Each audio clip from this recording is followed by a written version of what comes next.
Welcome to the Great Security Debate.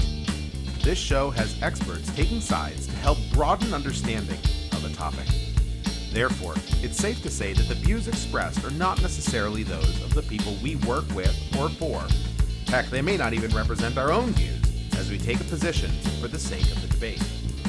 Our website is greatsecurity.debate.net, and you can contact us via email at feedback@greatsecurity.debate.net or on Twitter @security_debate. Now, let's join the debate already in progress.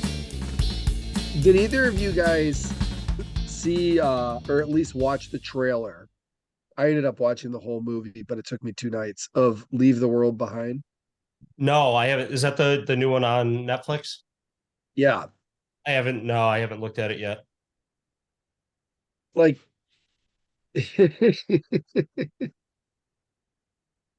people in the cyber world will chew this up. Is it Swordfish all over again? Oh, it is. It goes.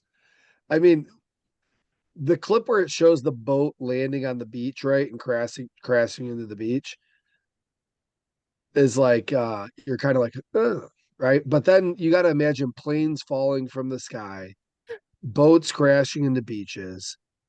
Everything is out. There is no TV. Like, I don't know. Like, I guess take the planes out of it and the boat out of it.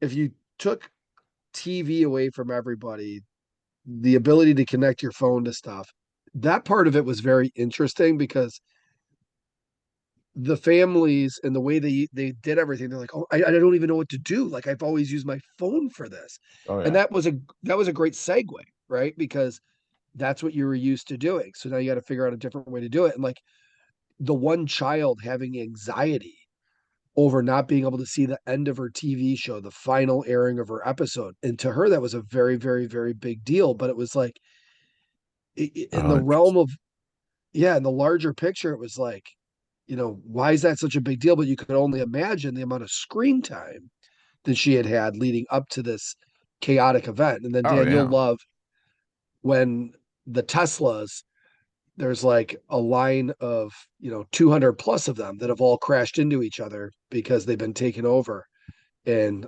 all clog the highway. So it's not a fictitious story with the Tesla's crash. Oh, sorry, Dan. I'm more interested in this GM bullshit. Let's continue to dig ourselves deeper into a hole of our own making. Yeah. Well, because iPhones every once in a while don't connect to the car, which leads to accidents. It's picking up but we've not tested it, and but we're committed to this theory that we've never tested. Yeah. Like I watch friends of mine repost that because they're very close friends of Steve Kiefer, who left General Motors as the president of Europe, Asia Pacific, was the vice president of purchasing, but he's the one that's been leading the cause for hands-free because his son was the one that was killed in that accident. Mm-hmm. But I've watched people repost without reading any of the articles and like be like, hey, hats off to General Motors, and their drive to safety. Right. And I was like, no, drive to profit. I'm like, I kind of want to private message you and tell you to take that down. And then I read all the messages that people put underneath it. I'm like, oh, he already got blasted. She already got blasted. I'm like, no point me even this is a very trying to explain it. This is a very unpopular decision with the normal people too. Like, I love my CarPlay. I don't want it. I love it. I mean, if you want to make it better, I think everybody should start going to the heads-up displays. Put it right in my line of sight. Like I have that on the BMW now. I love it. Do you? I just can't. Everything. I don't want stuff impeding my vision or distracting or making it seem like there's something might be running or moving out in a periphery. I like my screens clear. It's just me. Like I what's would in never the heads turn up? it on.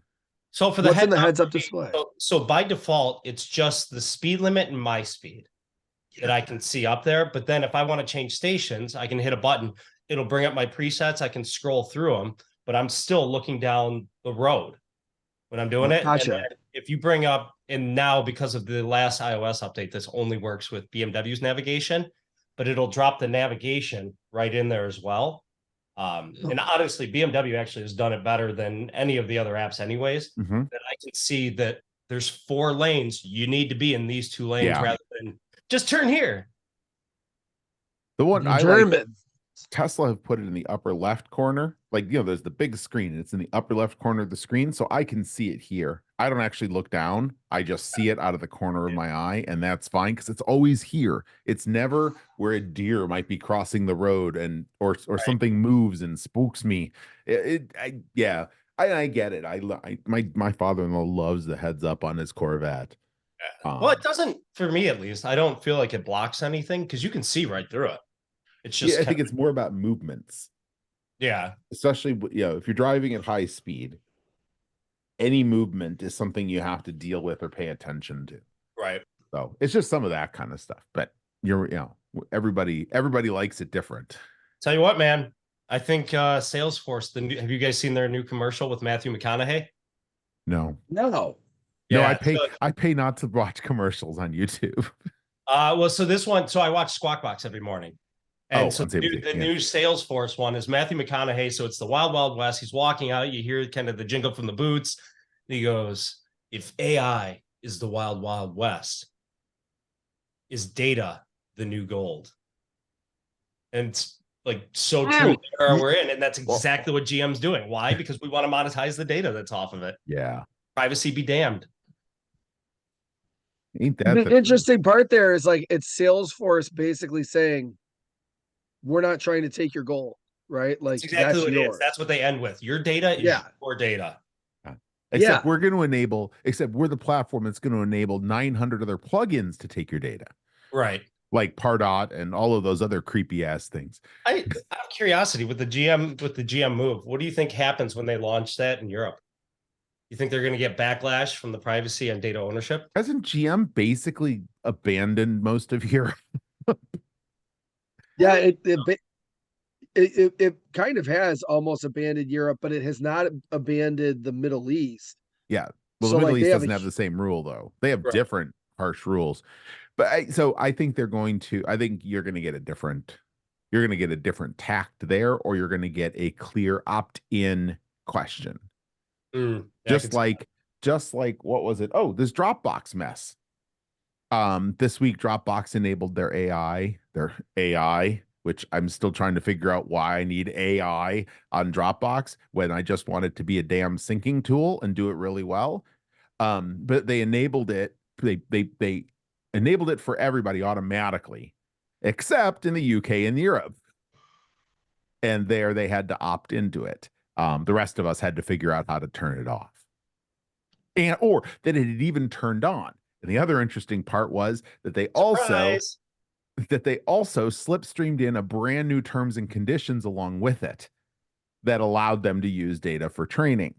Sorry, let me rephrase. I haven't read through the terms and conditions yet. They slipstreamed in a new terms and conditions, but didn't make it clear to people that there was a new terms and conditions. There are some conflicting things that I've been reading about what is like they say we don't use it for training, or we do use it for training. It goes to OpenAI too. It doesn't even stay with them. It's going back to OpenAI. It's kept for 30 days. It's deleted after 30 days. I have no idea. All I know is there's a big switch that says off, and that's where mine all are. Every customer, every client, every of my own Dropbox account off, and next to it a big screen looking at the pricing for Box. What's it supposed to gain? As an end user, what's it supposed to gain you as a feature set? I have no clue. I have no idea. I don't know. It was like me trying to explain to Aishan like 6 years ago that we should find a way to negotiate and keep the data. And they're like, but what are we going to do with it? And I was like, well, I don't know yet. Oh, you're the problem then. We'll figure it out. Right. And like, Dan, as you were talking, I was like smiling to myself. I'm like, turn on the button today. We have no clue what we're going to do with it. Right. But we're going to gather all this stuff. And when we figure it out, we're just going to do it because data's the new gold. Matthew McConaughey said so. Did you see the commercial? And like, well, if Matthew McConaughey said, then it must be true. And I'm a huge Matthew McConaughey fan. Not going to lie. I tried to do like share screen, but it's disabled right now. I have 5 different videos of Matthew McConaughey playing of all the different ads. Guys, All right, all right, all right. too funny. Oh. Well, I mean, this is becoming a theme because who else just did this? They just had a breach, and then they slipstreamed in new terms that prevented you from Oh, you suing shared them. this. Oh, you sent that to us where it had to go through It was arbitration. arbitration. Yeah. Yeah. Who was it just had a major breach this week? 23andMe. That's what it was. 23andMe. That's right. Yep. It was 23andMe. So it wasn't even a tax service. It was the company that holds your literally most personal thing you could ever have, your DNA. And then you've already sent it to them. They've lost millions of them to an attack. And then they say, oh yeah, by the way, psych, you can't sue us because as of today, you all automatically got into forced arbitration. That's a good way to operate. I mean, I was already very anti sending DNA to consumer health services, like non-medical, non-HIPAA based health services. This just solidified that. In all honesty, I'm surprised it took this long for somebody to break in. Oh, talk about a big blinking target. Right. Attack here, attack here. So I was having a conversation last night with, of course, friends about security, and Shocked. a Was it lady automotive over. or food? Yeah, Thought it those was it was mainly food and automotive, and somehow I finagled security into the conversation. But a lady overheard the conversation and just simply asked, she goes, "So do you recommend then that I have a different password for everything I log into?" And I was like, "Well, do you use a password manager?" And she was like, "Well, what's that?" There's no And I'm like, thought to the question, Brian. The answer is yes. Yeah. There's no "Well," thinking. Don't pause. Go directly to go. I was like, "Do you use a password manager?" Because I was like, in that case, all your passwords should be already unique unless you set it somehow to have the same one for everything. And her next response was, to be honest, I just kind of assumed that like they already have my information ever. Anyways, I was like, "Who's that?" And she goes, "I mean, people that break into things." She's like, and I go, I had to smile and laugh. I'm like, I totally understand where you're coming from. You probably like, it's like you get smashed by the news, right? It's like, well, why does it even matter? They already have everything about me. Defeatist mentality. The feeling that it's Yeah, a losing proposition and nothing I can do can Yeah. help. I mean, it's not unrealistic that people think that way. But on the upside, you're always generating new data and new information that Right. has yet to be stolen, but still has time. my friends took a deep look at me as I asked the person, I was like, "Do you have your cell phone on you?" And they pulled their cell phone out. And I was like, "Can you open up your screen?" And I went through and I was like, "So those are all the apps that you've downloaded on your phone, right?" I go, "How many of those have unique login?" I Like, put an exclamation point at the end of the password when they make me change it, and then I make it 1, and then 2, and then 3. I There's mean, gotta be but this is this is not this is half of this is that people that grew up through this, and I'm guessing this is mostly happening with people who are our age or older, who didn't, when we started in this, it wasn't a concern. It wasn't right. something we had to deal with. So unlike the kids now who are growing up with this in their face all the time and have either decided to, I don't care, or they understand how to work with it. It's a big paradigm shift from I needed 8 lowercase characters as my password to get on the mainframe in 1990.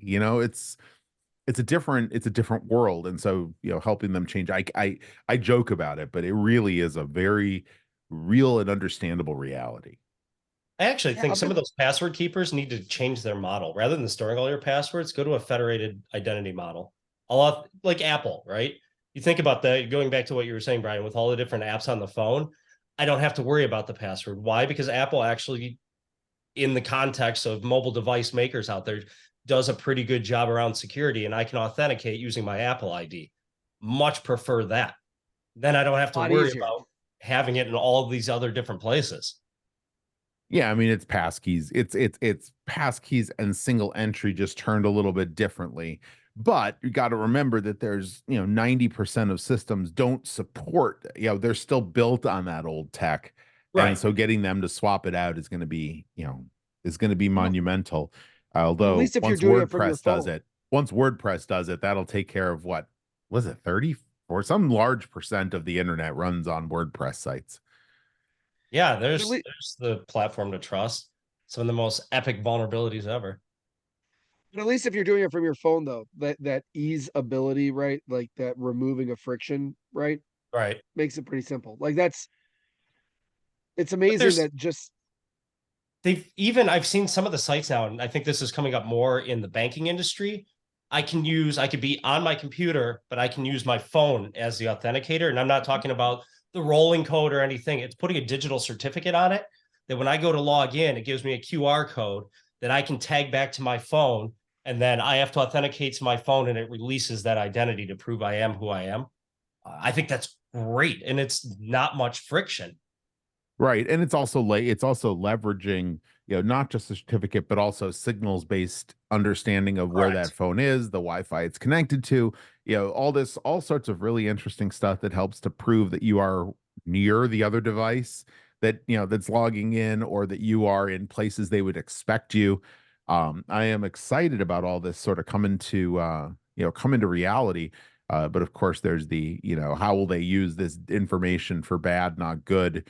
Sure. Worry, because as soon as marketers get a hold of any of this stuff, they start to want to turn it into the creepy list of things that said you visited the page, you went to here, you were in this site, and then I sold you some things.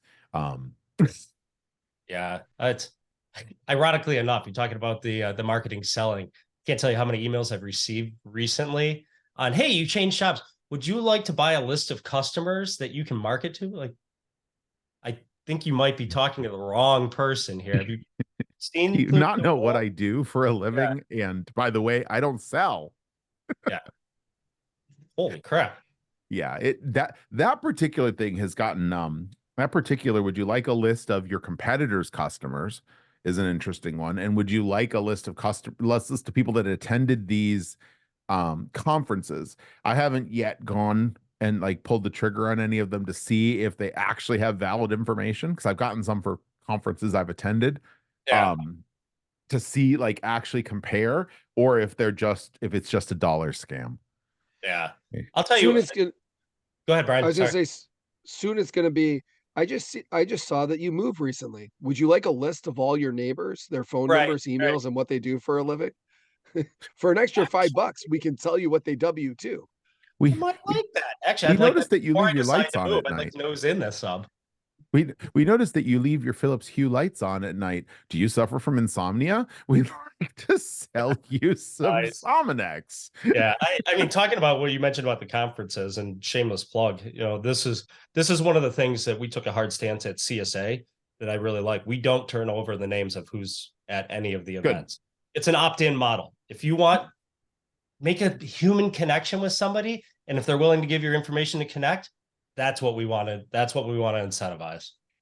And We just did out the of same. curiosity, how is that being received by the people who are sponsoring? Is that, are they still able to get the value they want out of the My knowledge, interaction?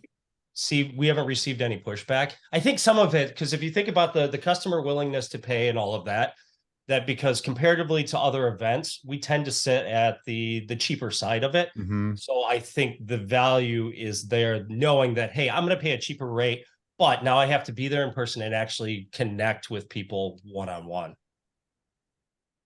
So with that in mind, that's why I think as you look at that context, that doesn't scale into the virtual realm. If we go back to where we were in COVID, that everything was over Zoom and some of those, then I think our model would break down. But at least as long as we're face to face, I think it works.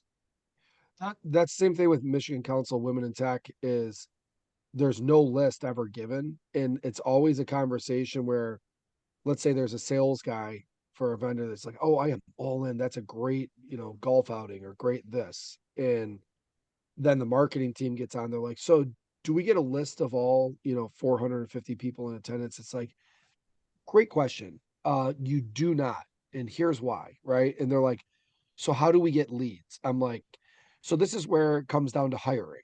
So if you've hired the right person, they should be able to network, right? And I don't say it like that, but like in my head, I'm thinking to myself, like, what do you mean? How do you get leads? Like, I could give you 450 leads. You could follow up with all of them. But if the person you sent there didn't meet a single one of them, it's not a lead, right? Like, It's very true. Networking is key. I feel like you've mentioned it over and over on this podcast. You're going to make me go back for the show notes and find all the episodes in which we said it, aren't you? No, dear listener, dear listener, you're just going to have to go back and listen to the previous 53 episodes and find them yourself. We're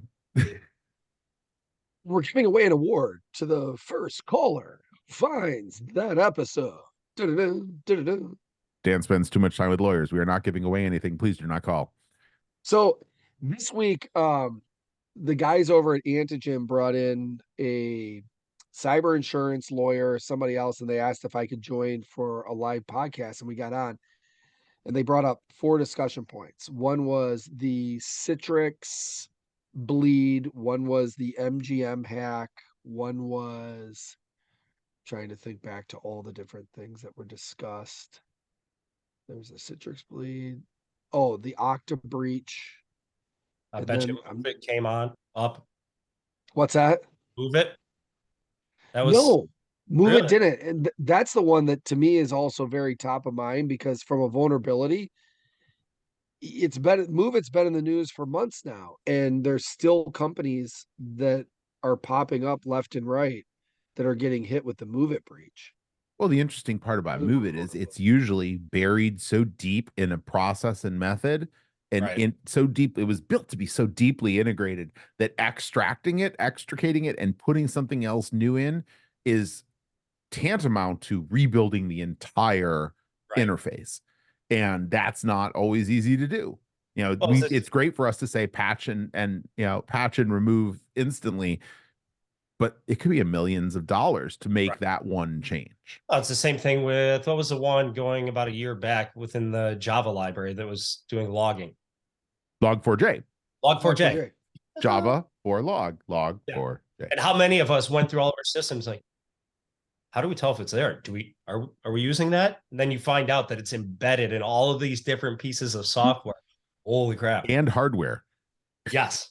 It's like, did we use it? Wait, everybody used it. Oh, and then, So, and then it became a dirty word. Oh, you get these questionnaires? Do you use log4j? Oh my God. Could you use log4? Well, everybody and their mother uses log. Even my mother. Hello, Mom. I know you're listening. Uses log4j. So anyhow, Brian. So go back to the podcast. No, it was so I like that you brought up Move It because it kind of like followed like a little path down and ended up kind of circling around like one of 2 things. One was that vulnerability side and vulnerability management side. And then the other part was the human factor, right? And that you have this, I think it was a scattered spider is who they refer to on the MGM hack, who's is taking a very different approach of using the human element for social engineering, right? Yep. And really applying it. And that again goes back to some of when we talk about security awareness training, but at a different level, because everybody can get security awareness training. You can make everybody aware, but there's different groups within the company that either hold the keys of the kingdom to finance, hold the keys of the kingdom to access for, somebody who's the actual admin, not breaking into the computer, but breaking into them, right? And like targeting individual people and social engineering them. And I'm like, this human aspect was a really interesting part of the conversation. I know we've talked about it before, but now you start to talk about AI and some of the things that could be done with it. And Erik, I know I messaged you about a gentleman that I talked with who I thought was, it was one of those moments where I sat back and was like, this guy is incredibly brilliant. And then everything he was telling me, I'm like, I'm incredibly scared, right? To the point where it's like 2 years from now, Brian, you could have, instead of a business development rep or a sales guy, you could have a bot or an engineered AI Brian doing a better job than you could ever do, right? I'm like, well, careful. It's hard to mix food, automotive, and security together. Like it, Right. Right. There you go. right? But he Yeah. was going through it. I was like, could you imagine the social engineering tactics you could use then, right? Like it goes back to like Kevin Mitnick, like they when they talk about hacker, they're like, well, he wasn't doing this with code. He was socially engineering people. But now the ability to social engineer people to get access into things is really unique. Right. Well, and then you add on to it. I guess it's technically still social engineering, but the ability to duplicate somebody in a digital personification. I was watching, I can't remember which news channel, and this was a couple weeks ago, and they were walking through that one of the biggest targets, and I think it's been this way for a while, is older individuals. And what they did is they actually created, using AI, mimic the voice of somebody's mother calling, saying, hey, I need money for this, something so and so is going on. And in the study, as they were listening to it, she's like, that sounds just like my mother. Like, how do you combat that? Well, there's commercial, there's combat that, but there's also, I mean, the same tech is, again, back to the things that are used for good, used for evil. That same tech is being used by companies, and I'll put a link. I can't remember the name of the company, but there's a couple in the show notes in which they're able to recreate voices for people who have lost their larynx. You record it before you're going in for throat surgery, then you can use it. There was somebody who had, somebody in our industry, Rich, who just had who has had cancer in the mouth and has a new rebuilt tongue and is relearning how to speak, and in the meantime has captured, I think it's Elevate 11 might be the company, who has captured his voice so he can continue to communicate while he relearns how to talk with a new tongue. I mean, all of this is, again, this is some just amazing stuff that we're able to do with technology.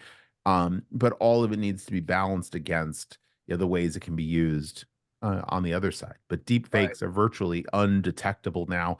Voices with inflection, and you can do it from very few words. So, people who are on podcasts have their voices out there all the time, can be recreated quite accurately. Right. See, I love those stories. I think they're great. But then, like, this goes back to like the age of the internet when it first came out in like the early 1980s and the cuckoo's egg. It's like, what could be done though with the power of this thing called the internet, right? And like everybody can see. So I mean, I think that's an amazing story, amazing use case. How do you start talking guardrails? Like what guardrails do you put on it? Like Erik, you mentioned before in our own private circles, like the conversation of AI internally and okay, what are we doing around guardrails around using it? And Dan, I know you guys have messaged back and forth. It wasn't that I didn't give much thought to it. I was like, ooh, trying to justify like all the different business use cases that I couldn't think of at the time, right? Like trying to write notes, take a journal, like could this, like you walk around and just think, could this use it? Could I use AI to better this? Or could I do a better job doing this? Or could that use AI? It's actually, it's interesting too. I mean, I feel like this is also, it's a big issue in academia right now, that you've almost got the AI witch hunt and trying to tell, as I turn in a paper, well, was it you that actually wrote that, or did you use ChatGPT? And so many times I've heard stories where somebody legitimately did write something, and no, I could tell you use ChatGPT based on how can you tell? There are detectors. So there's a couple of elements to this. There have long been plagiarism detectors. And the plagiarism detectors are looking for cuts and reuse of certain things. And these are already, I'd call them only 50% accurate. A friend of my son's got caught by a plagiarism detector because she quoted Abraham Lincoln verbatim in quotation marks, but was marked as plagiarizing because, well, she didn't change the quote, which is usually a good thing to do with quotes, is keep them as they were, as they were originally said. So those are already marginal, but then evolving into into GPT checkers, and there are still, and this is going to reduce over time, so they're going to have to evolve, but there are definitely characteristic methods when you read a GPT output that you can tell that certain things were written by an engine. And now you're starting to be able to detect which engine is writing them based on style, based on technique, even when you say write it in the style of Dan Ayala, and then it rambles for 93 paragraphs saying virtually nothing. But it still rambles for 93 paragraphs saying nothing in a way that still has some signatures that look like GPT-4 or Llama or something else that is, that is out there. And But so that's what's being used, but it's not perfect. And it also, then there's the question, and the academic publishers are starting to lay down rules, or have been laying down rules as to what can be used, how much of large language models can be used as part of a scientific project, how you call them out, the requirement to say this phrase was derived from a concept I got from a GPT. So there's, I think, the world of blinders from nothing, no GPT allowed in academia is starting to open up just a little bit, but mostly, as you would expect in academia, with attribution. Right. Well, that's the thing. And I come back to this all the time. It doesn't matter on the topic, that I feel like we make it very binary, right? That it is either right to use ChatGPT or it's wrong. Well, it depends, right? Now I owe Dan a royalty, right? Because if you think about it, if it's my original idea, I've put in the research, I've put this together, and then I use ChatGPT just to, hey, change the tone a little bit. Or can you clean up the message, make it a little bit more concise? I don't see an issue with that. We've been using Grammarly for the longest time to clean up some of that. I don't see it as being much different. The original thought came from me. And I feel like at some point you're going to start seeing this creep into business strategies and the way companies are putting things together. Eventually? Oh, it's already happening, Erik. I promise you. In fact, I've actually seen outputs of somebody saying, "I want a strategy related to this." People seem to love to use it to write job descriptions, but they're using it for to start put together. These are the concepts we want to get to. Summarize them into five higher order items. There it is. Yeah. But the thing you mentioned around around taking a concept and cleaning it up, there's an area of copyright still that is really undefined in this space. In the US, there is a court ruling that says that nothing automatically generated can be copyrighted. So then the question is, does this thing that come out, do you have the right to copyright, you as the author, to copyright output that came out of an engine like that? Sure. Even if it's a component of a larger work. Or, and then in other countries, there isn't this definition yet. So then does the engine, the people who own and run the engine, own the copyright of the output that came out, or do you? There's all sorts of this stuff. And I mean, the same thing would apply with Grammarly if you really wanted to take it to it. If somebody wanted to put that case out there, which I suspect someday they will. But it's not as clear cut as it came from my brain and went out my fingers, either into pen or into keyboard, and therefore it is mine. Right. Does that concern you as you think about how this plays out, right? You're seeing more security tools employ AI to start catching some of the buzzword, more sophisticated attacks that you get to a point. It was an extremely sophisticated attack in which somebody didn't change their password from password 1 exclamation point. Yeah. Very everybody's breach notification to this date. And they that care about starts your becoming security. an issue that if I infuse an AI model into my tool, that we start catching a novel technique that then I say, well, catching that technique is actually, that's our intellectual property. I'm going to patent that. You can't copy that anymore. It becomes kind of a downhill effect, degrading kind of the efficacy of the industry. Well, I think I hope to God we're at the end of software patents and process patents like that, because it's just been nothing but trouble. I mean, it's what a lot of our industries are built on, is that, but taking a method like that and copywriting it is, well, in that case it'd be how was it derived? Did it come out of a GPT that said, I see a trend now, can you copyright that? Can you actually copyright that? Or I guess in that case it'd be patenting it. But can you? I don't know. It's going to be have to disclose the origins. I don't know. So let's look at this also from just strictly like a marketing role, right? The ability to take words, right? And you're looking at them and you're asking yourself, oh, I need to create a slide that embodies what I'm trying to say with an image. How do I do that? Right. And you could spend days, weeks. I've spent, hold on. I've spent days, weeks trying to figure out like what's the best way to make this look, right? So we did a game. I shouldn't even call it a game. We did an exercise and we were plugging in like here's the thought, put it in, here's the image that comes back. Right. And one of the gentlemen, John, who I talk with on a regular basis, some of the imaging that he's comes up with, and when I say he comes up with, when he plugs in like just a simple quote, ego will contain you. You are not your ego. You are a light. Let it shine. Say yes to life. And then plugs that in. And the image that comes back, I'm like, whoa. Right? Like now, and where I'm going with this is when you look at it from a marketing standpoint. So there's people that build business models on the ability to create imagery and presentations and that cause and effect. Like you put together the words, I put together the slides. And there's part of that now who owns that image? Right.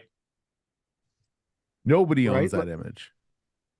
But there are some I mean, using it from the marketing front and just going back to the academic sense, I think there are some useful models. So if you're not taking data, the output directly from an AI and plugging it back into a paper, a presentation, where I found it extremely helpful is exactly where what you said, Brian, that I can give it a concept.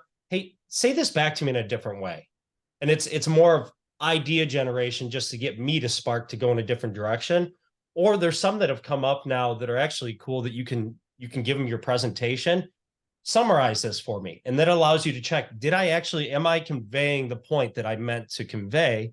And if not, all right, yeah, I got to go back and tweak this because obviously it's not coming across the way I needed to. Well, it's not coming across to that engine. So this is something I've struggled with now that, so Atlassian have put their AI into Confluence and you can summarize the page. And it's interesting because the summary is not necessarily written to a specific audience. Is it a technical audience? Is it a academic audience? Is it a general user audience? As people use things like Confluence for broad intranet sites, what used to be a very technical tool is now for for wider use. It's the targeting of some of that. This is something Grammarly does very well. You can punch in is it a general use? Is it a technical? Is it a persuasive? You can give some of those parameters, but all of these things are, it's still so early days. And then I take to the idea of, Cliff's Notes are cheating. Like the idea that, so Zoom also turned on recently without, or with a change in their terms and a lot of kerfuffle, their AI service, which creates a summary of a meeting. And it comes back and it creates summary. And to my thinking, I have to be honest, isn't that cheating? Like again, this is Dan's too much time in academia. Go to the meeting and engage. Don't wait for the damn Cliff Notes. Because you being in the meeting changes the dynamic. It adds to it. The Cliff Notes are a cop-out. So are we enabling lazier workers to not be part of creation of the work that needs to be done? Here comes the challenge. I'm 5-10 minutes late to a meeting and I can go ahead and click on please summarize the last 5-10 minutes and it does so instantly. I walk in and I'm sitting there, I'm like, okay, that's what I missed. Hey guys, just want to circle back real quick. When you guys first started the conversation, you mentioned this. I understand your position on it. Can you go back and touch on that? Literally, you show up 10-15 minutes late and just by clicking please summarize the first, what did I miss? Yeah. That's pretty powerful. And it's not that you were lazy, like you might have been grabbed by the board and asked for, hey, I need 15 minutes of your time, right? And you're like, right? And then you walk into a meeting. You could never walk into a face-to-face meeting and say, hey guys, real quick, can everyone summarize the first 15 minutes real quick without me derailing the entire meeting? Yeah, so I think this is another one of those, Dan Ayala, it depends, right? It depends on how you're actually using it. If you're using it because you're lazy and don't want to actually engage, okay, I agree with your argument. But on the flip side, I see a way that it could, like what Brian's talking about, it can make you more efficient. And I kind of liken this to the societal move now that everywhere we go when we're out and about, somebody has their camera out. I'm taking pictures, I'm taking a video. Why? Well, I want to capture the event or whatever's going on. But well, they never go back and watch it. Well, and the argument is you're not actually present, so you might capture the event, but you're not experiencing the event. Exactly. And that's where I think this comes in. By using the AI to summarize it, that allows me to free up. I don't have to handwrite notes. I'm engaged with you. Let's have a conversation. And it's like having the court recorder, right?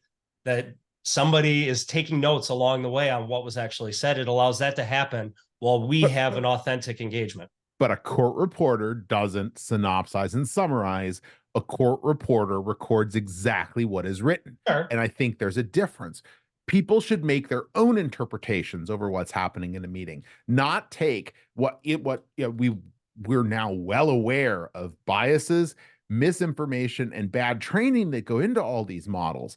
And I don't want that being part of the summarization of a discussion where I'm paying people. I am paid to be the expert in that meeting and make the translation between the words and actions into the words into actions or words into interpretation. If I wanted that, I'd just pay Zoom. I'd pay a staff of Zoom people to interpret shit for me. Zoomies. Oh, wait, no, I think that's the thing. So I think this is all, it all leads too far. Efficiency is fine, but I think I guess I see a path in which efficiency turns to laziness, efficiency turns to disengagement, and efficiency turns into misaligned understanding of what really went on in that, because the people present aren't making the interpretations. I'm going to give you that one, because if you think about this from a psychology perspective, a number of studies have been done that if you look at the police talking with somebody trying to recollect what was going on, that we've shown humans are not very good at holding on to the exact story and what happened over time, right? That it's changed by our other experiences. And every time we recall that event, it changes just a little bit. So in that case, yes, it could actually change what happened in reality, because it's the reality according to a bot. Right. Which is why in Zoom's case, I am perfectly happy to leave the translation service on, or the closed captioning service. One, because it's an awesome accessibility tool, but two, because it captures exactly what was said and someone can read down and read through it. And that is tantamount to attending the meeting, or being able to listen to the meeting in a different way and a faster way than listening to the recording, but without polluting their interpretation of what might have happened. Right. See, I'm going to go to manufacturing and kind this of touch shocks on, me. Yeah, I did not see this coming. Is it automotive manufacturing, Brian?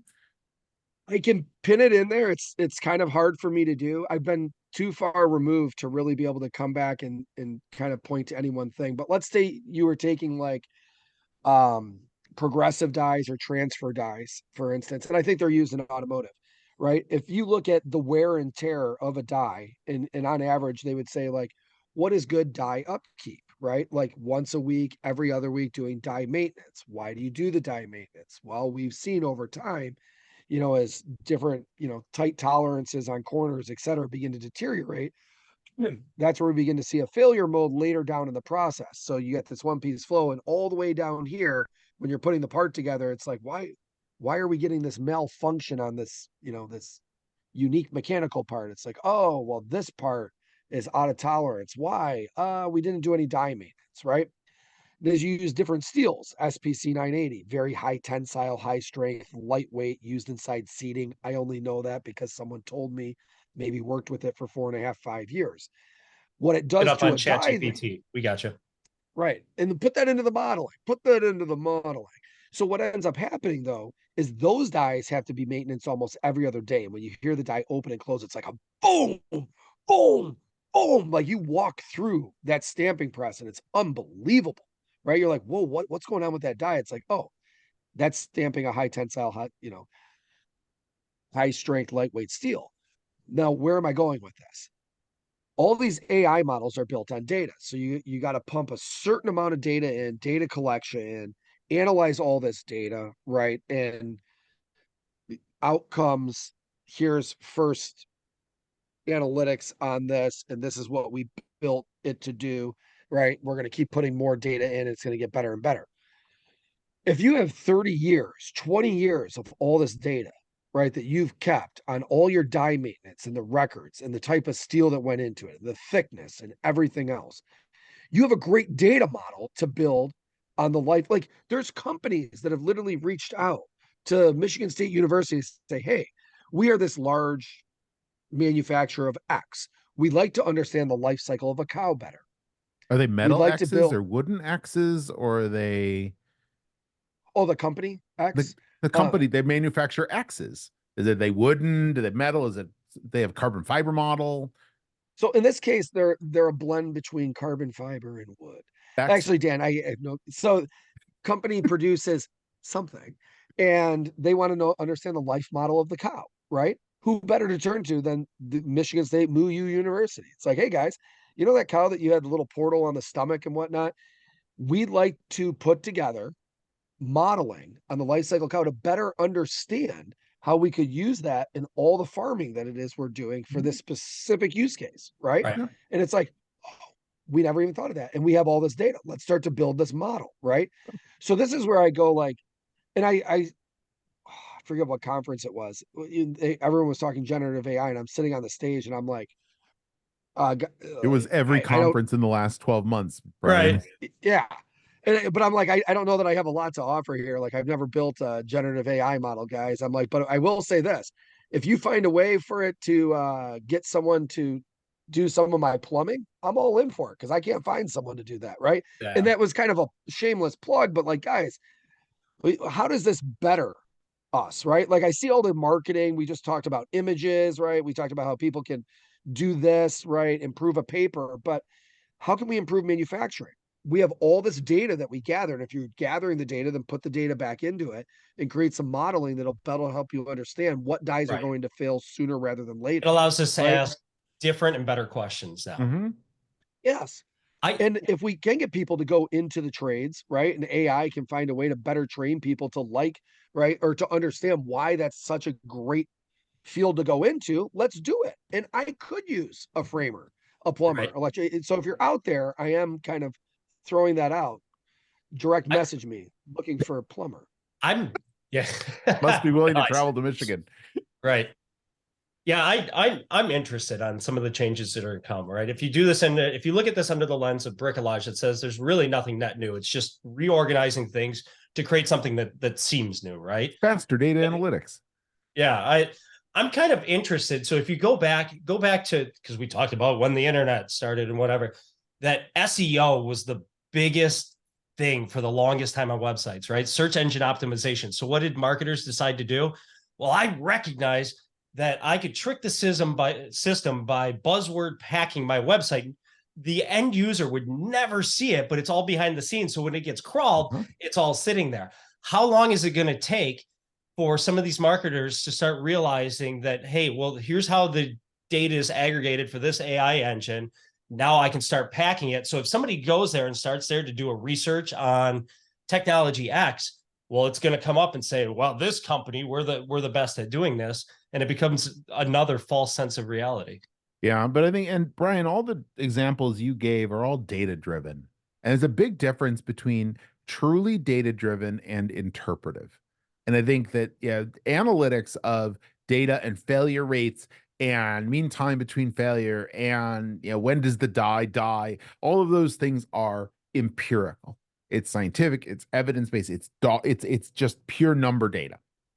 That is open to way less bias and interpretation than human condition, discussions, interpretive. What did Dan mean when he said, I really don't believe in, I can't stand companies that try and assess my risk through assessing my websites that aren't actually mine. Things like that. Those are the kind of things that are harder and are more dangerous to use these things for. Or how do people, what's the sentiment of a population in this city? Or as we go into an election 11 months from now, what are the AI is going to say that the polls look like this, or this person's going to win. Those things have influence and impact because people will read those results and, can build on the bias. And those are the places where I get really worried about how these things are used. For calculating, that over 30 years, this compound of steel fractures after an average of 11.2 million stamps. That is go do it and do it faster. It's the same kind of data analytics, just faster. But the rest of this, the interpretive part, the part that people really get, jazzed over GPT for, is that interpretive part. And this is nothing talking about how they were all trained on data they didn't actually have the right to use, or that people didn't know they were using. So that's another whole topic for. Are you saying that days. we're coming to another data analytica all over again? Oh gosh. This goes back to when we first started having the discussion when was it Microsoft or Google, the sidewalk and Amazon, right? Like all the things that were coming out, that we were having this discussion 3 years ago. And it was like, well, you know what they're doing, right? It's like, if we could gather enough data on all the disparate data points of where you go and what you interact with, it makes our modeling that much stronger for what's going to come in the future, right? Like it's very, very interesting The to see that. potential for mass manipulation. So Dan, going back to General Motors, right? And this is spinning to automotive, but not in a realm that I played in because it's happened in the last few years. So for those of you that know me, at one point I did work in automotive. But what? General Motors has ditched CarPlay and they've gone to something a little bit different. That's supposedly now the reason is around safety. But if you go back and look at it under today, the excuse is safety. It's safety. And when you peel that back, right? Like it goes back to conversations I would love to say that I was having 5-6 years ago around how important all this data is going to be, and that you spend so much time in your vehicle going from point A to B to C to D, right? And all these different things you do. When you plug your phone in, most people have never read that little notation that says that all these messages and phone calls and everything it is that you do are the property of not you, who owns the vehicle, property of the vehicle manufacturer, even though you've bought and paid for the vehicle. Actually, that brings up a good point. If my vehicle is 100% paid off and I owe zero on it, it's my vehicle, right? But I'm paying, because I'm paying a subscription for this interface that I use that my phone is plugged into, and I gave up all my rights just so I could look at it to be able to turn on the air conditioning when it's 100 degrees out.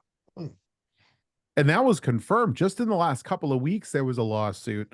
I think it was Toyota and Honda and a few others. And the U.S. judge confirmed that they can collect text message data from they had been. I put a link in the show notes. They had been because when you hook your phone into their proprietary system. And this is why the GM discussion today took a bit of this week took a bit of an interesting turn. And I put that link in the show notes as well. The idea was that automakers can collect and record your text messages according to a U.S. federal judge, because you're plugged into their proprietary system. It's in the terms and conditions. You've agreed to it. You're getting them displayed. It's a convenience, and they get to see who you interact with and what's in the content of them. This is one of the reasons that CarPlay came into being. Apple, or at least what Apple said was, we're going to put a veneer over the front that obfuscates that. All that your car maker is going to see is the Apple CarPlay screen. The rest goes directly between you and your phone, which is the way I personally like it. I want less people in the middle of it. Right. And then this week that, well, a few months ago, like Brian said, when GM said they're getting out of the CarPlay business, interestingly, coincidentally, at this exact same time, they signed a massive deal with Google for Google Automotive, and also are removing, the third-party interfaces. But also they said that this was all about data collection. It was all about monetizing the data of the car in a way that Apple's veneer will not let them do. And then this week, the answer to that was no, it's safety. It's safety. That's why we're doing it. It's safety. To which 9 to 5 Max subject, GM's latest excuse for dropping CarPlay is its dumbest yet. That would indicate there were other implausible excuses that came before it. So it's an interesting saga and one I'm keeping track of. And I just put that little note there. Dan, in all honesty, I think the reason they moved is because Google's not evil, right? That was Google's motto, don't be evil. Well, So it it's was. like, what should we do? Note the past tense in that. It Oh, was. It is no longer. And Google's an ad company. You guys have probably seen it. Like when you've been messaging me before, and now when I'm in the car because I reply back, I'm sorry, I have no opinion on this. You never have no opinion. Erik, thoughts? I see you sitting there ready to jump in. Yeah, taking a line from one of our marketing professors, I'm not the customer, right? I think we do have a unique lens we look at this through. But if we were to just purely double click on the safety aspect of this, I hope that I'd love to see NHTSA and some of those start getting into some of the safety studies around some of these, because I actually see the propensity for this being less safe to be greater. Because now instead of me having my message where I can click on it and my car will read it back to me, well, now I'm going to go grab my phone. Oh, what are they saying? Oh shit, there's a car there. Yeah. So I think this is a bad move. I get why they're doing it. I get the data monetization, but I think it's a short-term move. The question will be, how pervasive is the thought pattern within consumers where interface and having my phone on there is going to be the driving factor that I choose a car? Well, in 30 this years, goes back to awareness. Like the more you make people aware, it's like the conversation with the lady last night at dinner. Like, well, I just assume they already have all my stuff. If that's people's propensity to just be like, well, they already have all my stuff. General Motors, here you go. Here's to make this easy on myself. I'm going to go ahead and make sure that my vehicle now has my entire database of all my contacts. I'm going to give it free access because this will make my life easier. But using that analogy, I don't think people are really going to care and look at this from a privacy play. I think it's going to be a usability play. Do I want to learn yet another interface? I'm used to using my iPhone. I'm used to using my Android. And now I got to learn your system. And by the way, I can imagine that just like every new interface that's popped up, think about all of our different streaming services. I now have to figure out another way that, I got to connect each one of my apps into this. And by the way, next time I go to the app, it logged me out. Shoot, now I got to log back in again. I think it's going to be an absolute mess. And you can only do the ones that company has partnerships with. Yes. Oh, I must, we got paid boatloads of money by Spotify, so we're only going to put Spotify in an attempt to encourage that. No. I use something else. Guess what? I'm just not going to plug it in, or I do what I do in my wife's Ford because it just just doesn't work. I take my phone, I play it through the speaker, I put it down in one of the cup holders, and it radiates sound up, and that's that's just how it works. Yeah. But history, the other problem is, your user experience, the user interface piece is really important, Erik. In 30 years of user interface design in cars, past performance is not an indicator of future is valid in stocks.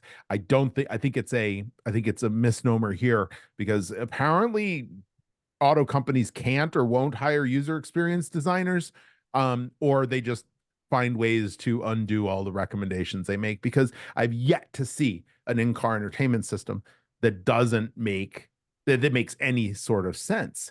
Right. And so I have no hope that any of these are going to go. Apple seems to have made it. It's the same as what I'm used to and what I use my phone. The phone has become an extension of our brain, and you use it in the same way. Well, and it's because I think it's two different experience journeys, right? If we think about there's the car journey that is, I can control the settings of my car, the heat, I can see telemetry off of my car. And then there's the usability journey that now I want to plug in my apps, text messages, music, and all of that. Those are two different paths. Because I would make the argument, owning a BMW, I think as you think about it in the context of the usability and me getting information off my car when I need it, super simple to use. It's intuitive on where everything's at. And then they go, well, you don't need the other journey. Why? Because Apple or Android already takes care of it for you. Just connect your phone and it works. Yeah. Do you pay for the heated seats in the winter with a monthly subscription with BMW? Not actually a thing on my car. So that's the beauty of buying a used one. Heated seats are mine in perpetuity. Or until they decide otherwise and decide to change the terms and conditions. I'll leave this topic with one we're unfortunately close to the end. I think they backed off that position, by the way. I think they did revoke that. Yeah. Just on this topic, back to the safety aspect of it, a report came out last week, I think it was, on the evolution of safety in the car. And the cars have become much more safe. And around the world, automotive deaths have shrunk, except in the US. And what's one of there's a few reasons. One, US people are buying bigger cars, harder trajectories to stop. But the one I found most interesting was that in the US, unlike most other countries, we're forced to buy automatic cars, which means we do not have to focus on shifting or other transmission related activities, which means we have time to be doing other things, like specifically using mobile phones. And all of this is where innovation has led to other safety issues. Give me back, this is my plea, give me back a manual transmission car and I will gladly put my phone back in my bag and not use any of your interfaces, be it CarPlay or the other, and I'll just listen to over-the-air radio. That is very interesting. I would have never thought about that. Quick question. I know we're close to the end. What's more expensive to produce, a manual transmission or an automatic transmission? These days, I'm going to guess it's a manual is more expensive.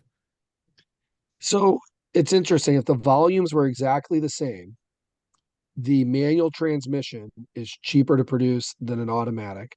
But they push the automatic to be at a lower price point and raise the price of a manual transmission to push people to the automatic transmission. Yeah. Well, you used to have to pay more. I used to have to pay an upcharge for automatic transmission on cars in the 80s. Yeah, that model went completely away at the end of the 90s, early 2000. Yeah. And that's for an entirely different show. And if you're curious, feel free to direct message us or hit us up on LinkedIn to ask, why would one say that a manual transmission costs more than an automatic transmission? What marketing need could there be? Plug that into your local chat GPT and see what it has to say about the manual transmission. A lot of data points out there. I'm guessing it has something to do with disincentive to buy. Well, if you got this far in the episode, come to the LinkedIn post that'll inevitably come out along with the publishing of this episode. Put the word automatic transmission or manual transmission in the comment and let us know, A, that you got to the end of the episode, B, that you subscribed in your favorite podcast app or in YouTube, and C, what you thought of the episode. And you can find us in a whole bevy of places. But first, thank you for listening. Thank you for watching. And thanks to you, Erik and Brian, for yet another great security debate. You can find us on our website, www.greatsecurity.debate.net. You can find us on Twitter @SecurityDebate. And I'm just not calling it X. I'm just not going to do it. This is the one case where I'm a proponent of dead naming. You can email us feedback@greatsecurity.debate.net, and you can find us in every single one of your favorite podcast applications. Although, as I understand it, the number of podcast applications continues to dwindle as the dominance of Apple and YouTube and Spotify continue to grow in that space. But that's okay because I get good metrics from them. So go ahead, find us in your favorite podcast application, and please subscribe. Let us know if you have any thoughts for future show ideas, or if you were wondering if Brian might actually have worked in the automotive industry. We're still wondering ourselves. Thanks so much. We look forward to seeing you again on the next Great Security Debate.